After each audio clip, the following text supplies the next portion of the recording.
से क्लास चल रहा था 12/4/68।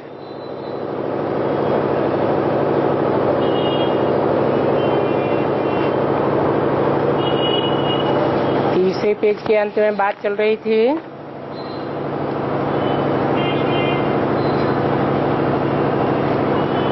कि बाप के पास मत होगी तो किसी को देंगे ना, अपने पास तो नहीं रख लेंगे। उनकी मति से ही सदगति होती है, ये तो जरूर बतावेंगे ना। परंतु साधु सन्यासी कह देते हैं कि तुम्हारी गत मत तुम ही जानो, हम नहीं जानते हैं।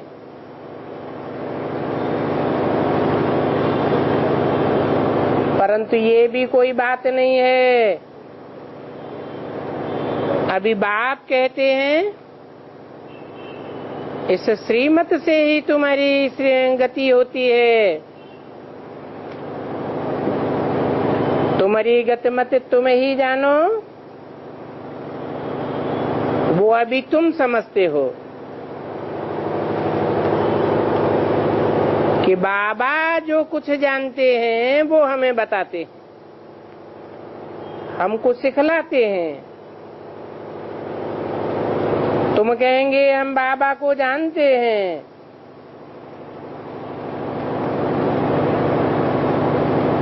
और वो कहेंगे तुम गत मत तुम ही जानो। परंतु तुम तो ऐसे नहीं कहेंगे। ये बातें बुद्धि में बैठने में भी टाइम लगता है।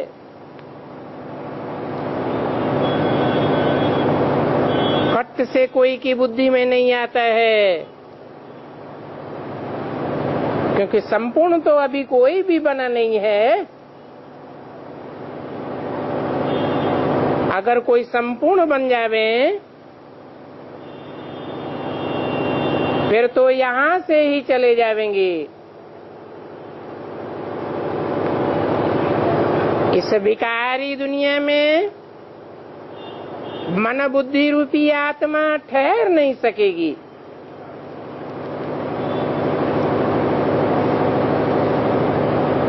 परंतु अभी किसी को जाना तो नहीं है ना, क्योंकि झट से कोई भी संपूर्ण नहीं बन सकते हैं।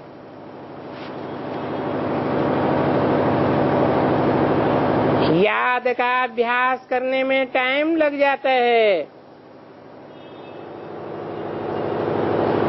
ये भी कहते हैं कि अभी अर्जुन मुझे बनना है। हम पुरुषार्थ कर रहे हैं।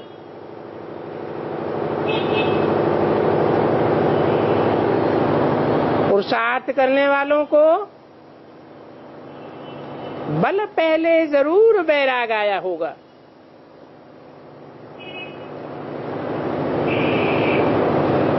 तो शास्त्र में भी लिख दिया है, बिनु वैराग विवेक न होई।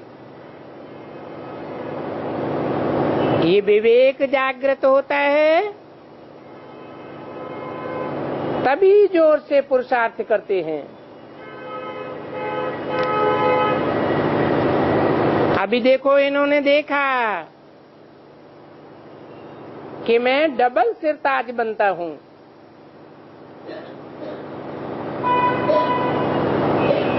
और ये भी बाबा ने ड्रामा प्लान अनुसार दिखाया। तो ये झट खुश हो गया और खुशी के मारे सब कुछ छोड़ दिया।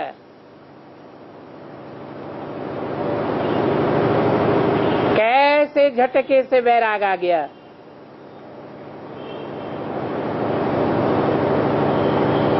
साक्षात्कार में विनाश भी देखा और चतुर्भुज रूप भी देखा। समझा अभी राजाई मिलती है थोड़े ही रोज में ये सब कुछ विनाश हो जाएगा। ऐसा इन्हों को नशा चढ़ गया।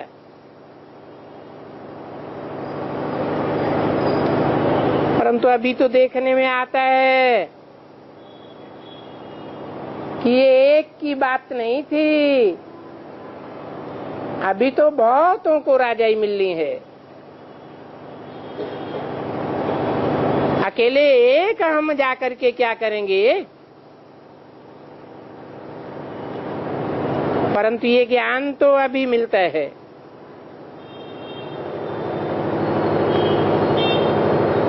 पहले तो साक्षात्कार से खुशी का नशा ही चढ़ गया, खुशी का पारा चढ़ गया। अभी समझते हैं ये तो ठीक है, जरूर हमारी राजधानी बनेगी,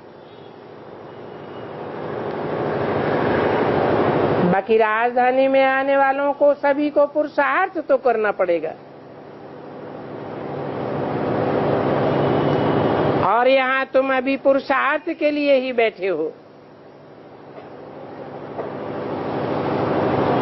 सुबह को भी तुम याद में बैठे थे, और ये बैठना भी अच्छा है। जानते हो कि बाबा आया है, बाप आया है, दादा आया है।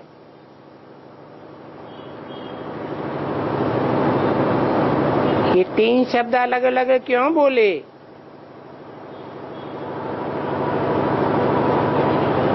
क्या बाबा, बाप और दादा अलग अलग हैं क्या? जरूर अलग अलग आत्माएं हैं। बाबा तो कहा ही जाता है निराकार और साकार के मिल को। निराकार वो जो सदैव ही निराकारी ज्योति बिंदु स्टेज में टिका हुआ है,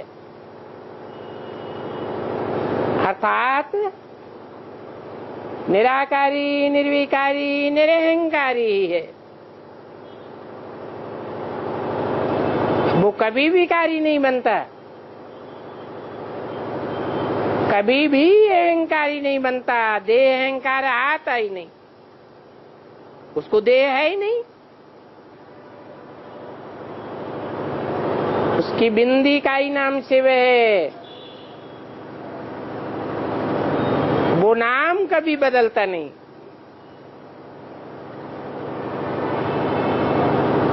परंतु वो बिंदी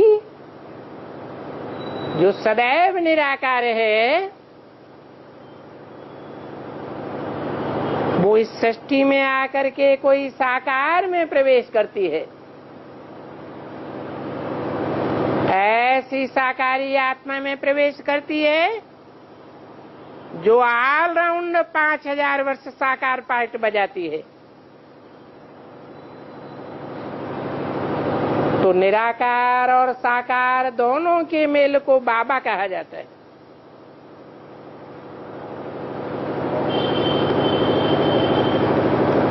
एक है आत्माओं का बाप और दूसरा है साकार मनुष्यों का बाप।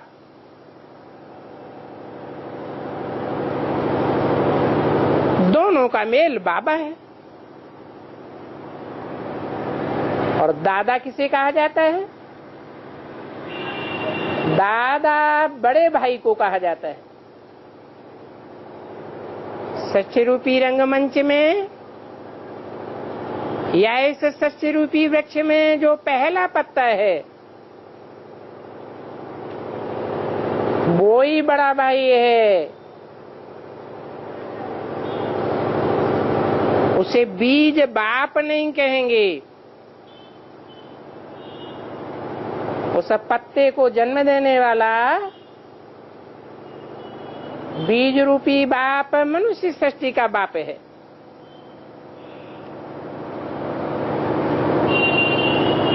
तो इन बातों को गुड़ जाने, गुड़ की गोथरी ही जाने। मीठे ते मीठा गुड़ तो शिव बाबा ही है। गोथरी वो है जिसमें वो प्रवेश करता है।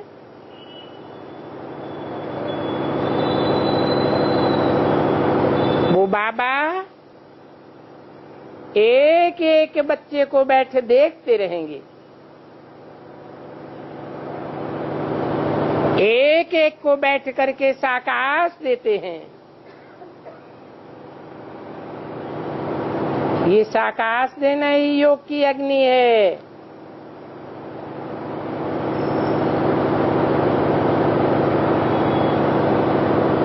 चाहते हैं कि योग अग्नि से बच्चों के विकर्म विनाश हो जाएं।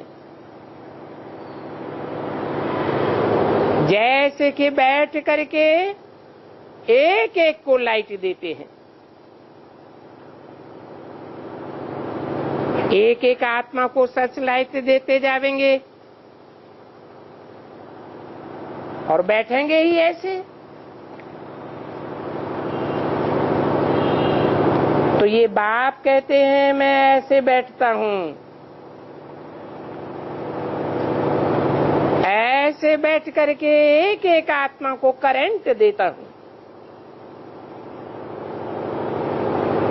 कि इन बच्चों में ताकत भरती जावे।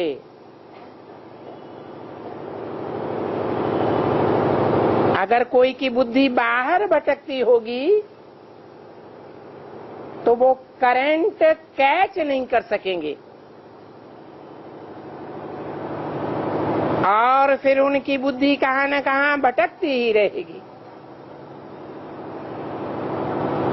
तो बताओ उनको मिलेगा क्या? कहते हैं ना,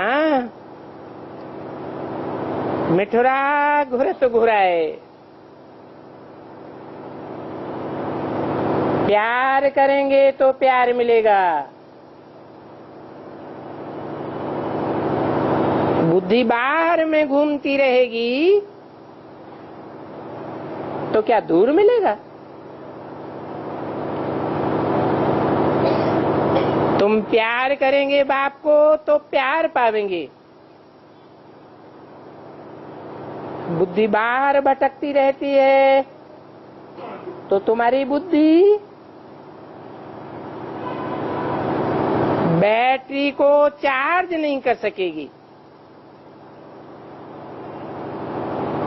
बाप तो आते ही हैं तुम्हारी आत्मा रूपी बैटरी को चार्ज करने।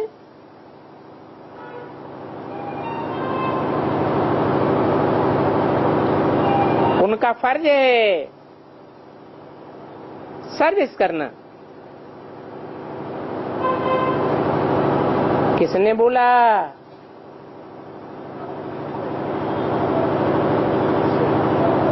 और किसके द्वारा बोला? उनका फर्ज है सर्विस करना। ब्रह्मा के मुख से बोला।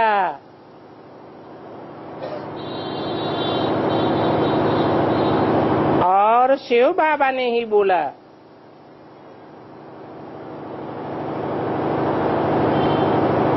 बोलने वाला शिवा आत्मा ही है। तो ऐसे क्यों बोलते हैं? उनका फर्ज है सेवा करना। उनका कह के दूर क्यों कर दिया? ब्रह्मा के तन में ही तो बैठे बोलते थे। इससे साबित होता है कि करंट देने वाला, आत्मा को ताकत देने वाला बाबा भविष्य में पार्ट बजाने वाला है।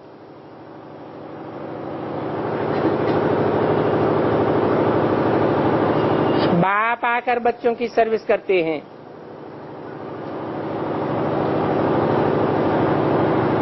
बच्चे सर्वसंगी का आहार करते हैं व नहीं करते हैं,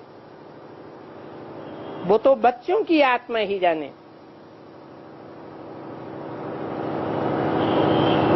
कि किस ख्यालात में बैठते हैं, और ये सभी बातें बाप बैठ समझाती हैं।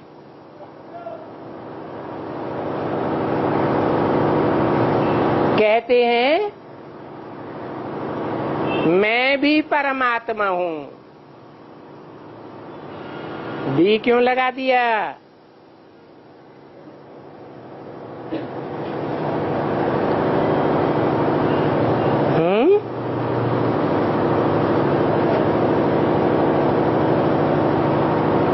ये किसने कहा मैं भी परमात्मा हूं?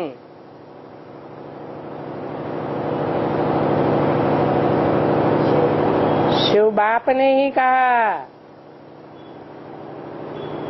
परंतु परमात्मा क्यों कहा?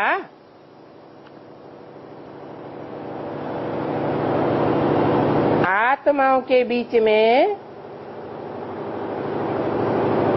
इस सृष्टि पर जो भी पार्टधारी आत्माएं हैं,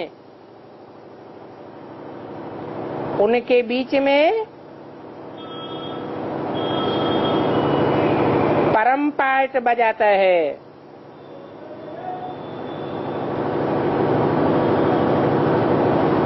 भी इसलिए लगाया कि संगम युग में परम पार्ट बजाने वाला सुप्रीम सोल बाप है, और सारे ही 5000 वर्ष के षष्ठी रूपी रंगमंच पर ऑलराउंड पार्ट बजाने वाला हीरो पार्टधारी बाप प्रजापिता भी है।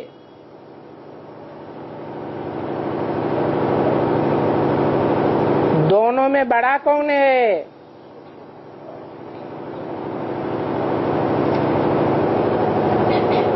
जैसे कहते हैं शिव शंकर, तो शिव बड़ा है, शंकर छोटा है।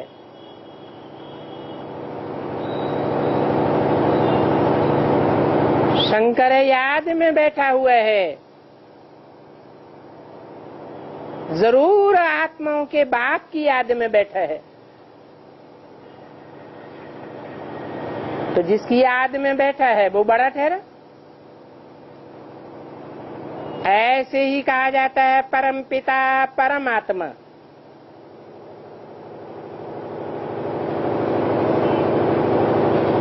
पिता के रूप में जो पार्ट बजाने वाली आत्माएं हैं, उनमें परम पिता के रूप में पार्ट बजाने वाली आत्मा शिव बाप ही है। वो साहब का बाप है, धर्म पिताओं का भी बाप है,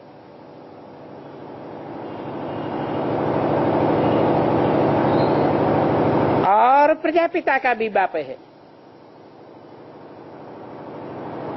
इसलिए वो परम पिता है।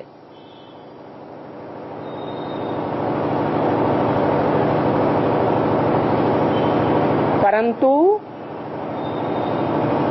परमात्मा शब्द बाद में लगा हुआ है।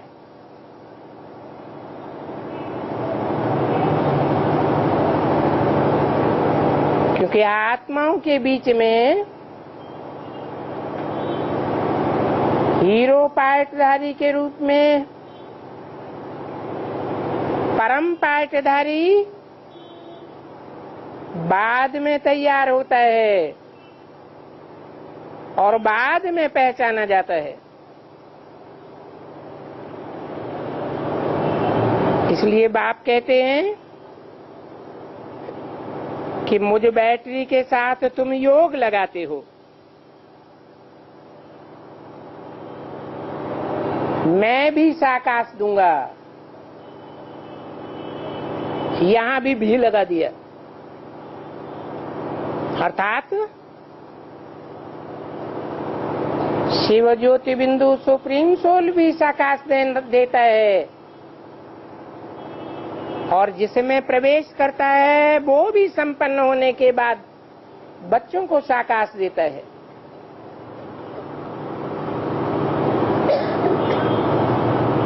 बाप कहते हैं बहुत ही प्यार से एक दो को साकाश देता हूं। तुम तो बैठेंगे बाबा को याद करने,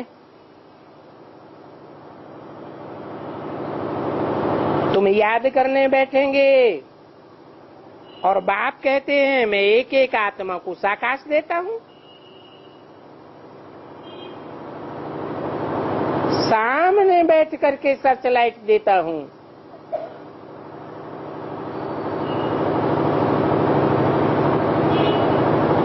तुम तो ऐसे नहीं करेंगे। अर्थात ये सर्च लाइट देने का काम एक ही परमपिता परमात्मा का है और कोई भी मनुष्य मात्र का नहीं है, क्योंकि इसे कलयुग के अंत में सबकी बैटरी डिस्चार्ज है।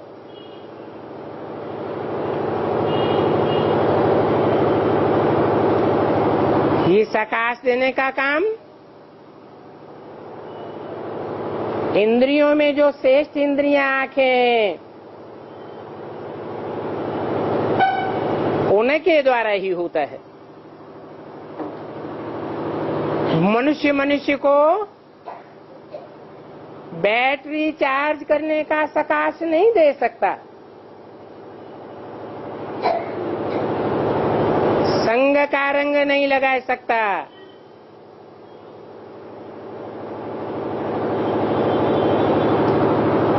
इसलिए मुरली में बोला भी है कि जब तुम याद में बैठते हो तो एक दूसरे के अंग से भी अंग नहीं लगना चाहिए।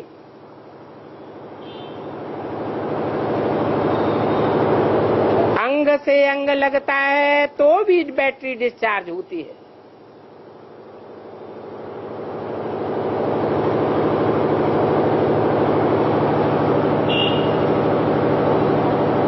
तथा कथित ब्राह्मण अपन को शिवो हम समझ करके बैठ जाते हैं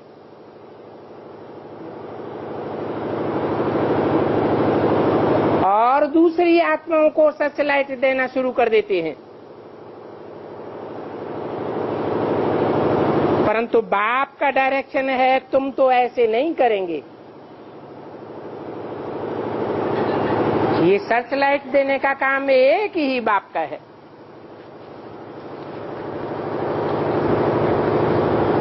जो पकड़ने वाला होगा वो पकड़ेंगे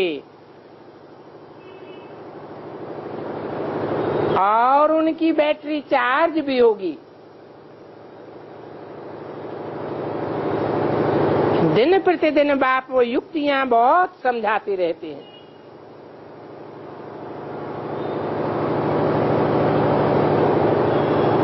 क्या युक्ति बताई?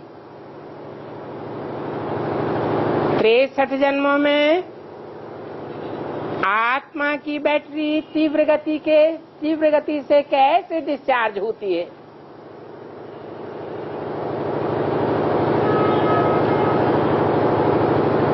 और संगम युग में बैटरी कैसे चार्ज होती है।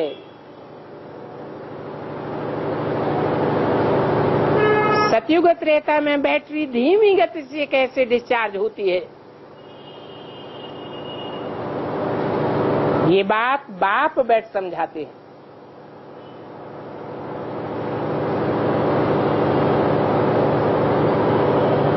श्रेष्ठ इंद्रियों का संग का रंग सतयुग त्रेता में लगता है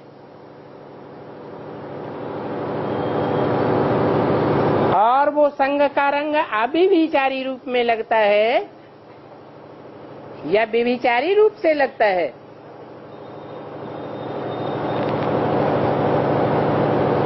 बोला है राधा की दृष्टि कृष्ण में ही डूबेगी और कृष्ण की दृष्टि राधा में ही डूबेगी। तो जो श्रेष्ठ इंद्रियां आंखें हैं उनका संग का रंग व्यभिचारी हुआ या अव्यभिचारी हुआ। क्या कहेंगे? अव्यभिचारी संग का रंग हुआ। परंतु संग का रंग आत्मा के साथ हुआ या परमपिता परमात्मा के साथ हुआ? सतयुग त्रेता में परमपिता परमात्मा तो होता ही नहीं। परमपिता परमात्मा तो शिव बाप को ही कहा जाता है, जबकि वो आकर के परम पाटधारी, हीरो पाटधारी, ऑलराउंड पाटधारी में प्रवेश करता है। परंतु सतयुग त्रेता हो चाहे द्वापर कलयुग हो, चारों युगों में उस बाप का परिचय किसी को नहीं मिलता।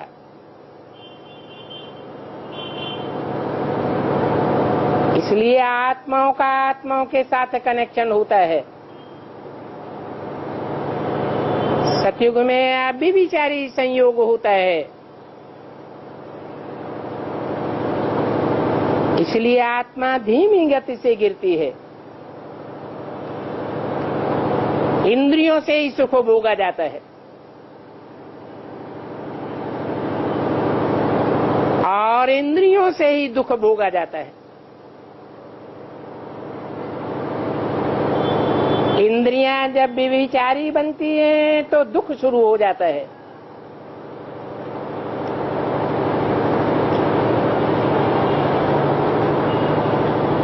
इंद्रियां जब श्रेष्ठाचारी से भ्रष्टाचारी इंद्रियां बनती हैं, भ्रष्टाचारी इंद्रियों का सुख भोगते हैं तो भी तीव्र गति से नीचे गिरते हैं।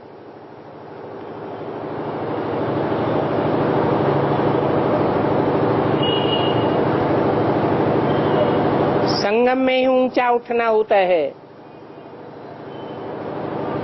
क्या कारण है जो संगम में ही ऊंचा उठते हैं?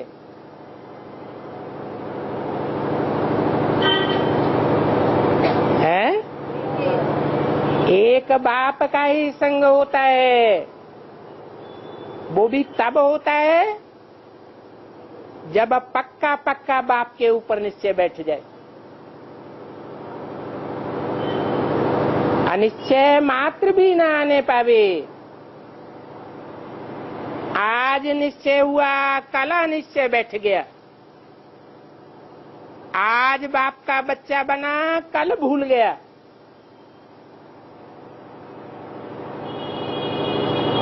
तो संग का रंग एक ऊंचते ऊंच बाप से लगेगा या अनेकों से लगेगा?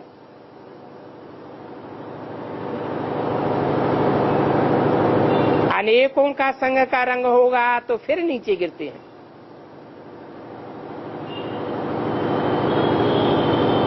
ये 5000 वर्ष की चढ़ने की और गिरने की शूटिंग होती रहती है।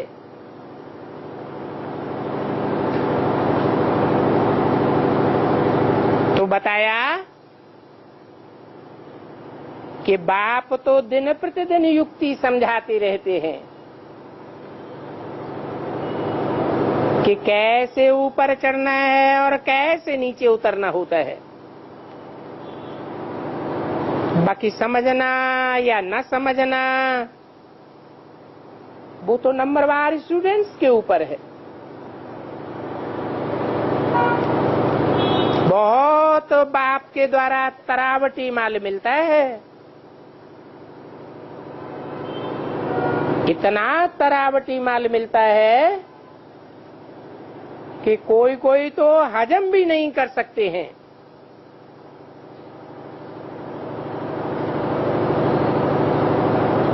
या तो उल्टी कर देते हैं या तो दस्त हो जाते हैं, नहीं तो बड़ी भारी लॉटरी मिलती है बाप से। जन्म जन्मांतर, कल्प कल्पांतर की लॉटरी है। तो उस लॉटरी पर पूरा अटेंशन देना चाहिए। समझना चाहिए कि हम ऊंचे से ऊंचे बाप से करंट ले रहे हैं।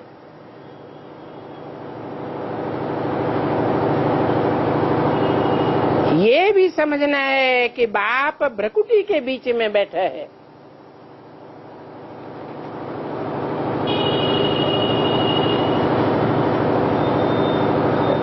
जिसको अकाल तख्त कहा जाता है। ये भ्रकुटी अकाल तख्त है ना।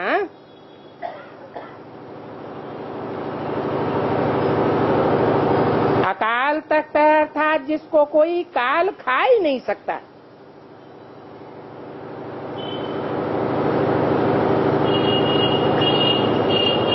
काल आत्मा को खाता है या शरीर को खाता है?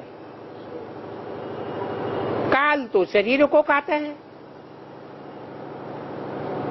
परंतु सुप्रीम सोल बाप जिस शरीर रूपी भ्रकुटी में बैठते हैं उसको काल भी खा नहीं सकता।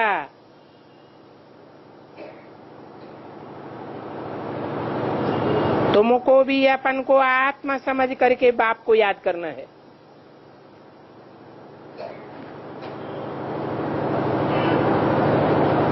नके न ब्रह्मा को याद करना है। ब्रह्मा की आत्मा को तो याद नहीं करना है ना। इसलिए मुरली में बोला है कि इनका तो फोटो भी नहीं रखना है। अगर ब्रह्मा का फोटो भी रखेंगे तो पतित बन पड़ेंगे, पावन नहीं बनेंगे।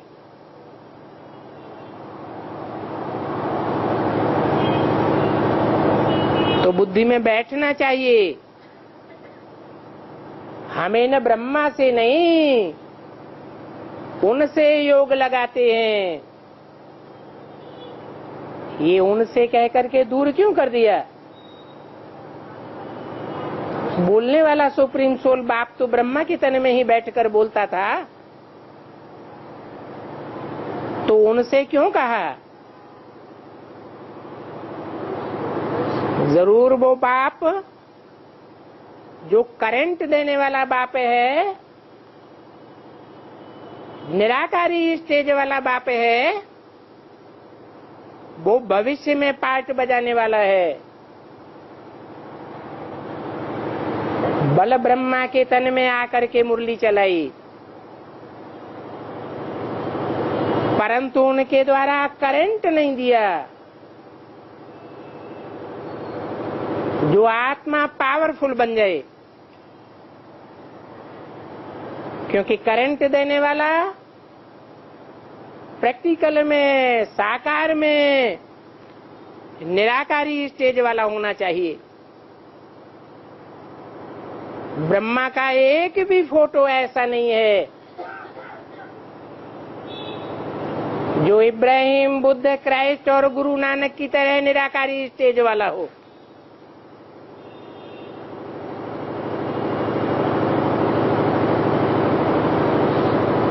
ब्रह्मा बाबा के हजारों की तादाद में फोटो खींचे गए, परंतु एक भी फोटो ऐसा नहीं मिलेगा जो निराकारी स्टेज वाला हो। साकारी स्टेज माना देवभान की स्टेज, जो साबित करती है कि आत्मा देह में धरी हुई है, अर्थात देहधारी है। जैसे गुरु लोग देहधारी होते हैं, उन गुरुओं के बीच में दुनिया का सबसे बड़ा गुरु कौन साबित होता है? जो देहधारी हो।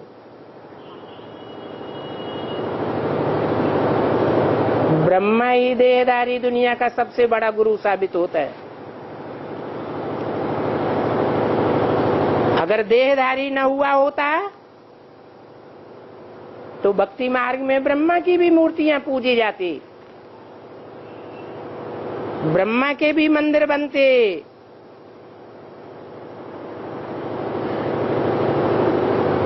जैसे त्रिमूर्ति में शंकर को और विष्णु को पूजा जाता है, ऐसे सब बैठ करके ब्रह्मा की भी पूजा करते। परंतु ऐसा नहीं है, क्योंकि उस स्वरूप के द्वारा बाप ने सर्च लाइट देने का पार्ट ही नहीं बजाया।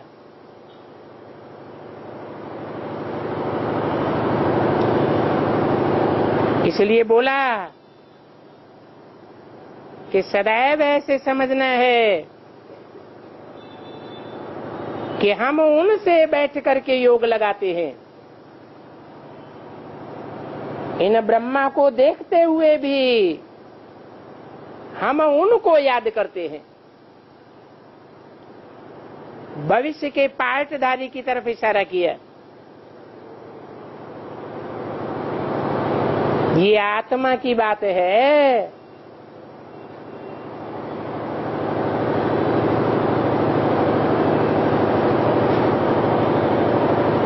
अच्छा, बच्चों को याद प्यार, गुड मॉर्निंग।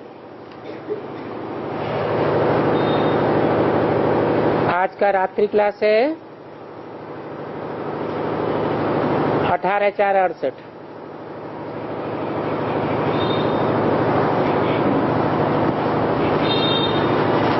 सर्विस का समाचार आना है तो सिर्फ दिल्ली के म्यूजियम का आना है।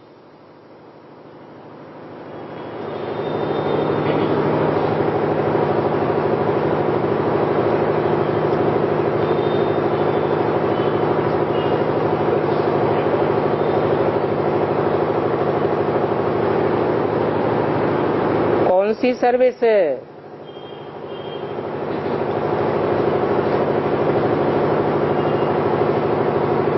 कौन से म्यूजियम की सर्विस?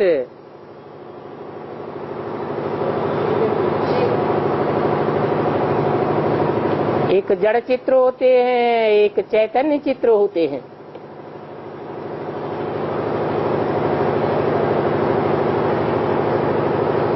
बाप आया हुआ है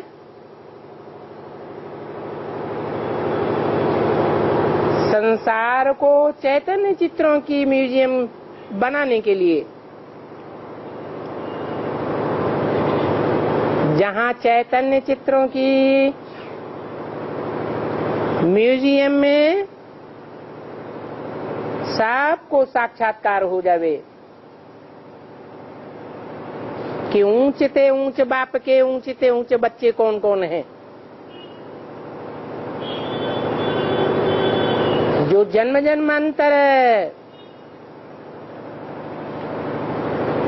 संसार में राजाई करते हैं। ये राजाई का वर्षा बाप के सिवाय दुनिया में कोई भी नहीं देता है।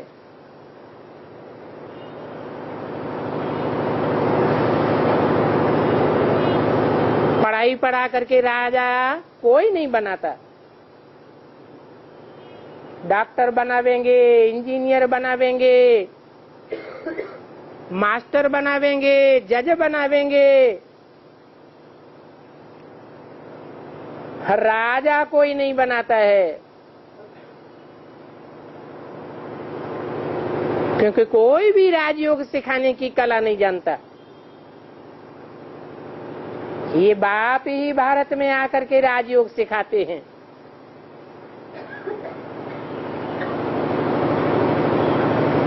जिससे आत्माएं जन्म जन्मांतर का राजा बनती हैं।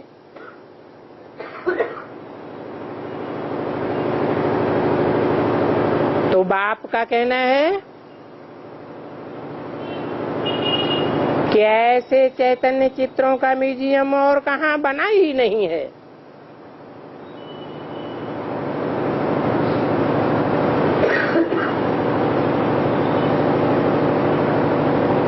कलकत्ते में भी बना नहीं है,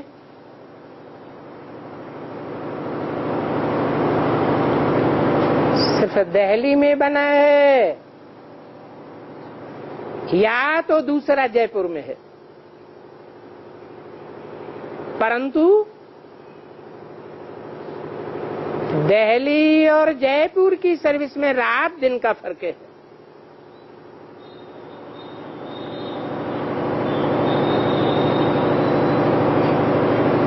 बाप आए हैं नई दुनिया बनाने के लिए, तो नई दुनिया की राजधानी कहाँ स्थापन होगी? दिल्ली में स्थापन होगी या जयपुर में स्थापन होती है?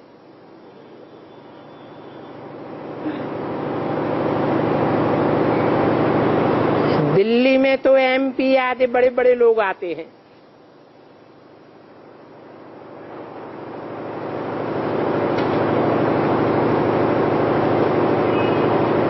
एमपी आदि शायद दिल्ली में ही हैं। तो दिल्ली में इस म्यूजियम के कारण बड़ी भारी सर्विस हो जाती है।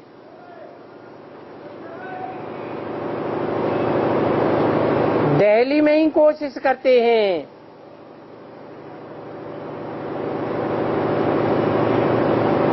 कि ऐसा म्यूजियम बनावे जहां नंबरवार चैतन्य चित्रों का साक्षात्कार सारी दुनिया को हो जावे। क्योंकि सारी दुनिया में हर धर्म के अंदर वो नंबरवार श्रेष्ठ आत्माएं माला के रूप में सिमरन की जाती है। माला माने संगठन।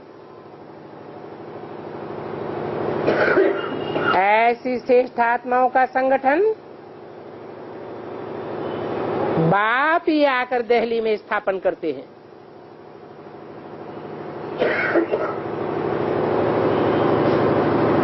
परंतु बाप कहते हैं बच्चे दिल्ली में कोशिश तो करते हैं, परंतु म्यूजियम बनाने की ऐसी जगह नहीं मिलती है।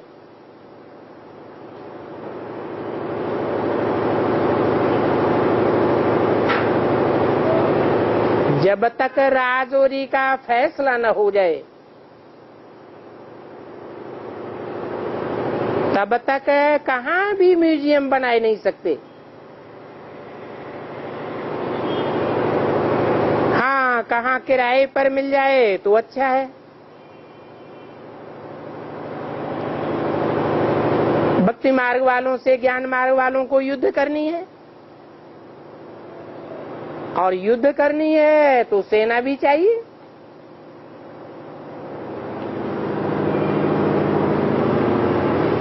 कौन से भक्ति मार्ग वालों की बात की और कौन से ज्ञान मार्ग वालों की बात की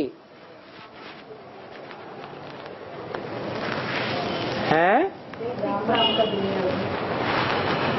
हमारी लड़ाई किससे है? बाहर वालों से लड़ाई है या अंदर के विकारों से लड़ाई है? जैसे विकारों से लड़ाई है, विकार अंदर ही भरे पड़े हैं, ऐसे ही ब्राह्मणों की दुनिया में भक्ति मार्ग वाले या भक्ति के फाउंडेशन डालने वाले बाहर नहीं है, हमारे ब्राह्मण परिवार के ही अंदर हैं।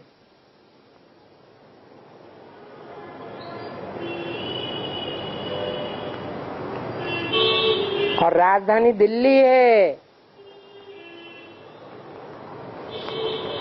दिल्ली के नजदीक ही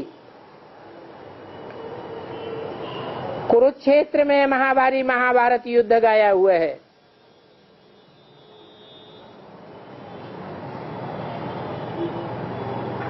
तो बोला कि दिल्ली में भक्ति मार्ग वालों की बड़ी भारी सेना है।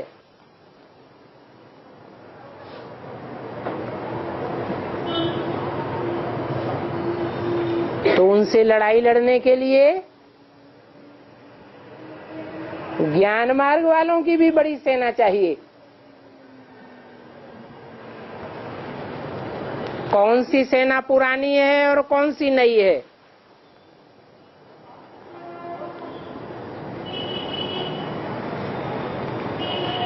भक्ति मार्ग की सेना पुरानी है या नई है?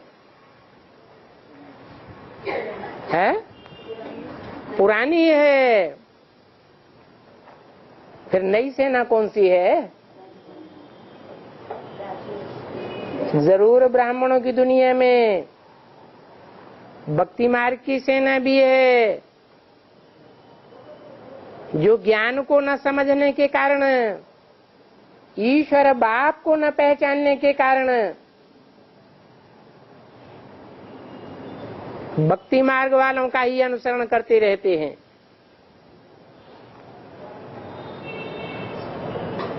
उस भक्ति मार्ग को मुर्दाबाद होना है,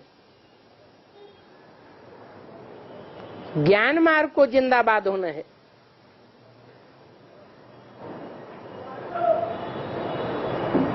सुप्रीम सोल बाप का बताया हुआ मार्ग ज्ञान मार्ग है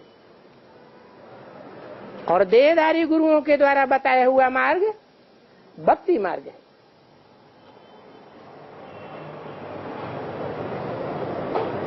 अभी तो ज्ञान मार्ग वालों की सेना 25% भी तैयार नहीं हुई है।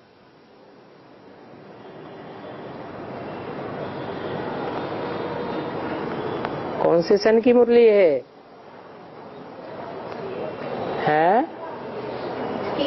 68 की वाणी है।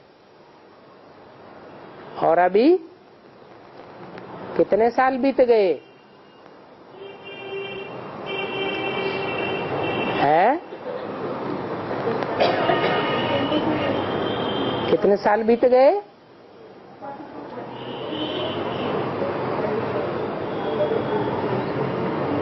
40-45 साल बीत गए। तो देखो, भक्ति मार्ग को फॉलो करने वाले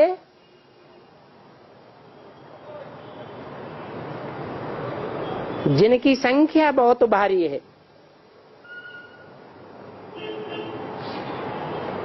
जहां एक तरफ है सारी दुनिया और दूसरी तरफ है ज्ञान मार्ग वाले, तुम कितने थोड़े हो।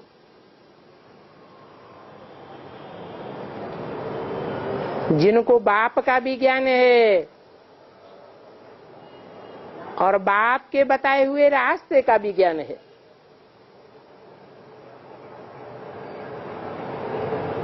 तुम्हारा प्रभाव तब निकलेगा जब तुम बच्चे जोर भरेंगे।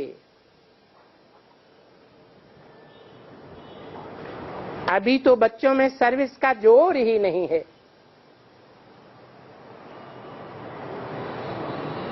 आज जोर भरता है, कल ठंडा हो जाता है।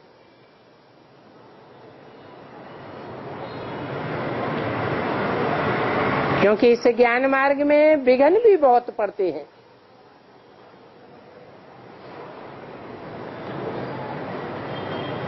किस बात के ज्यादा विघ्न पड़ते हैं? पवित्रता की बात पर ही बड़ा झगड़ा चलता है।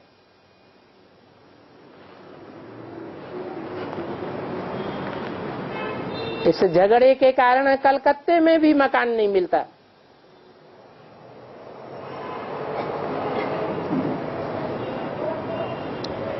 उनको भी ये ख्याल रहता है कि ये ब्रह्मा कुमारियां घर फिटाती हैं।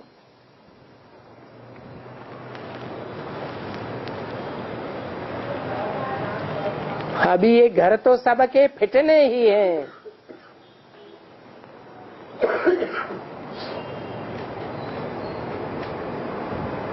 कि ये घर परिवार बने रहेंगे। है? ये दुनियावी संबंध बने रहेंगे या टूटेंगे? क्या होगा? है? ये देह के संबंध है या आत्मिक रिश्ता है?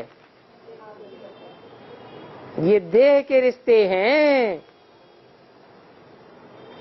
ये देहधारियों की दुनिया है। आत्मिक स्थिति वालों की दुनिया तो देवताओं की दुनिया होगी। अभी वो देवताओं की दुनिया आने वाली है।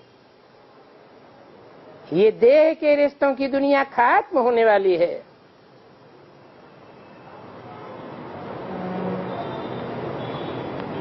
इसलिए स्त्री पुरुष का झगड़ा, कन्याओं माता का झगड़ा, बाप बेटे का झगड़ा चल पड़ता है। और ये झगड़ा भी किस बात पर चलता है? इसी पवित्रता की बात पर झगड़ा चलता है। माँ लोक लाज के चक्कर में आकर के कहती है बच्ची की शादी जरूर करनी है, और बच्ची कहती है मुझे शादी नहीं करनी है। बाप कहता है शादी जरूर करनी है, नहीं तो हमारा नाम बदनाम हो जाएगा समाज में। बेटा कहता है शादी नहीं करनी है। ऐसे ऐसे झगड़े होते रहते हैं, सिर्फ इसी बात पर झगड़े होते हैं। अभी भगवान वाचे क्या? काम महाशत्रु है।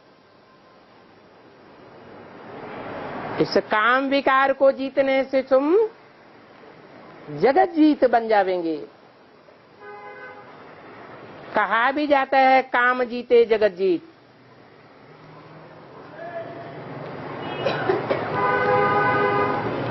और जगत जीत बनने वालों का तो यही घराना है। कौन सा है? ज्ञान सूर्य के बच्चों का ज्ञान सूर्यवंशी खजाना, जो इस खजाने को धारण करके ज्ञान सूर्यवंशी बच्चे बनते हैं।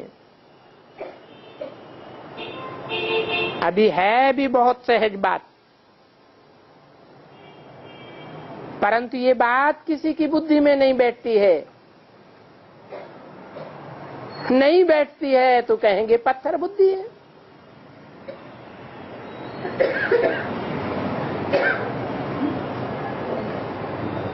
क्योंकि प्योरिटी से ही पीस एंड प्रॉस्पेरिटी आती है। प्योरिटी नहीं है तो दुनिया में यूनिटी भी नहीं हो सकती। इन देवताओं की कितनी पूजा होती है मंदिरों में। पूजा का आधार ही है प्योरिटी। तो जरूर ये देवताएं यूनिटी वाले थे। जिन देवताओं की दुनिया में एक ही धर्म, एक ही राजा, एक ही कुल, एक ही भाषा होती थी, तो कहेंगे यूनिटी की दुनिया थी। इसलिए बोला कि जब तक ईश्वरीय बुद्धि बने, दैवी संस्कार धारण हो और खान पान शुद्ध हो जाए,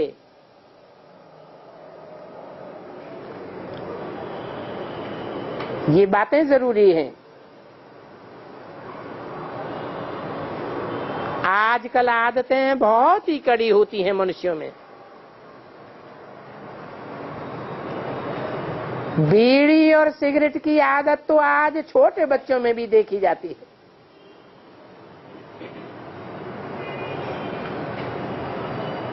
और यहाँ इस ज्ञान मार्ग में तो ये सभी बातें छोड़नी है।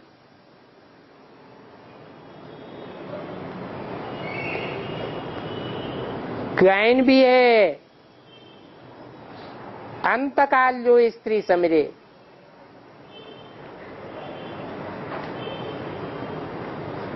अंतकाल में वो ही बातें याद आती हैं जो सारे जीवन पुरुषार्थ किए हैं। तो अंतकाल में अगर स्त्री याद आ जाती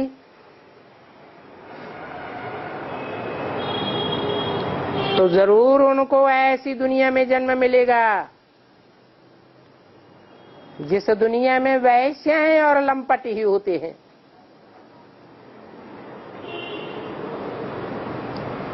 तो ऐसों को समझाना भी बड़ा डिफिकल्ट हो जाता है।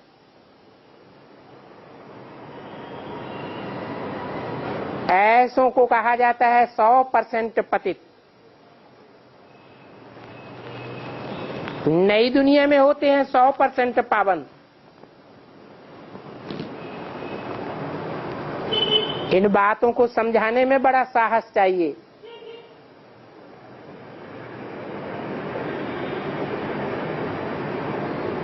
वो बाबा रामदेव के फॉलोअर्स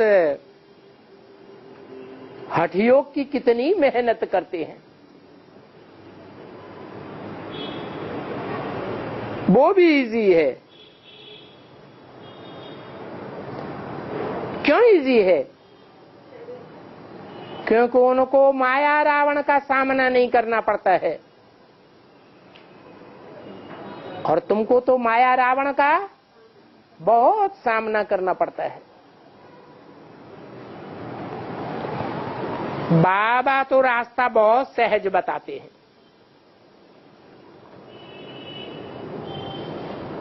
नाम ही है सहज राजयोग, सहज ज्ञान। बाप कहते हैं, हे बच्चे, अभी तमो प्रधान से सतो प्रधान बनना है।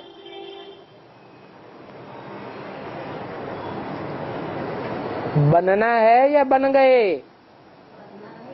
बनना है। इसके लिए दैवी गुण भी चाहिए और बड़ी शांति चाहिए।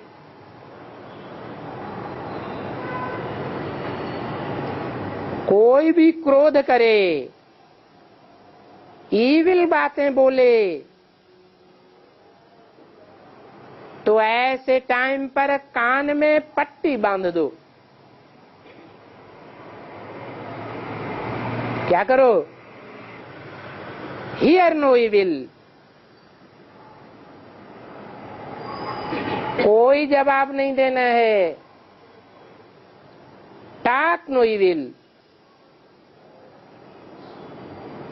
परंतु इतनी ताकत तो कोई कोई विरले में होती है,